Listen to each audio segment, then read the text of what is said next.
Cinema ఇండస్ట్రీలో ఉన్న ఆడవాళ్ళ గురించి చాలా మంది పబ్లిక్ నెగిటివ్ గానే మాట్లాడుకుంటూ ఉంటారు. వాళ్ళు ఎంత జాగ్రత్తగా ఉన్నా కూడా వాళ్ళు అంతేలే అన్నట్లు మాట్లాడుతూ ఉంటారు. మరి వాళ్ళు వేసుకున్న డ్రెస్సుల్లో ఏమైనా తేడా వస్తే ఇక వాళ్ళపై ఎలాంటి విమర్శలు వస్తాయో ప్రత్యేకంగా చెప్పవలసిన అవసరం లేదు. ఇప్పుడు రీసెంట్ గా Bigg Boss fame Priyanka Jain విషయంలో కూడా అదే జరిగింది. రీసెంట్ గా ప్రియాంక జైన్ వేసుకున్న డ్రెస్సులపై విపరీతంగా ట్రోల్స్ వస్తూ ఉన్నాయి. ఆ అమ్మాయి స్టార్టింగ్ లో మా టీవీలో మూగ అమ్మాయిలా ఒక సీరియల్ లో నటిస్తే అప్పట్లో ఆ అమ్మాయి ఎంత బాగుండేదంటే నిజంగానే ఆ అమ్మాయి మూగమ్మాయి అన్నట్లు ఉండేది. క్యూట్ గా పద్ధతిగా చాలా తెలుగింటి ఆడపడుచులా చేసుకుంటే ఇలాంటి అమ్మాయినే పెళ్లి చేసుకోవాలన్నట్లుగా ముద్దుగా బుజ్జిగా చాలా అందంగా చాలా ఇన్నోసెంట్ గా ఉండేది ప్రియాంక జైన్. అయితే రీసెంట్ గా ప్రియాంక జైన్ ధరిస్తున్న బట్టలపై నెటిజన్ల నుంచి విపరీతంగా ట్రోల్స్ వస్తూ ఉన్నాయి.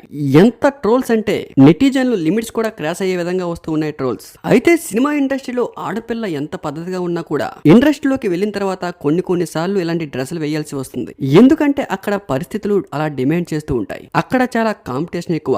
ఎంత అందంగా కనిపిస్తే అంత పాపులారిటీ వస్తూ ఉంటుంది. అయితే కొంతమంది పూర్తిగా డ్రెస్సింగ్ కోడ్నే మార్చేస్తూ ఉంటారు. అప్పట్లో సావిత్రి, రీసెంట్ గా సాయి పల్లవి, వాళ్ళు చేసే యాక్టింగ్ కే కొన్ని కోట్ల మంది ఫ్యాన్స్ ఉన్నారు. సినిమా ఎంత పెద్ద బడ్జెట్ మూవీ అయినా కూడా సాయి పల్లవి గారు డ్రెస్సింగ్ విషయంలో అస్సలు తగ్గరు. అవసరమైతే సినిమాని వదిలేసుకుంటారు కానీ డ్రెస్సింగ్ లో చిన్న మార్పు చేసినా కూడా సాయి పల్లవి గారికి అస్సలు నచ్చదు. ఇండస్ట్రీలో అలాంటి వారు ఉన్నారు, ఇలాంటి వారు ఉన్నారు, కానీ 99% ఇలాంటి వారే ఉన్నారు. అవకాశాల కోసం, పాపులారిటీ కోసం తప్పని పరిస్థితుల్లో ఒక్కోసారి నచ్చకపోయినా కూడా డ్రెస్సింగ్ కూడా ఇలా మార్చాల్సి వస్తుంది. మరి ప్రియాంక జైన్ ధరించే దుస్తులపై మీ అభిప్రాయాన్ని కామెంట్ రూపంలో తెలపండి. Thank you for watching.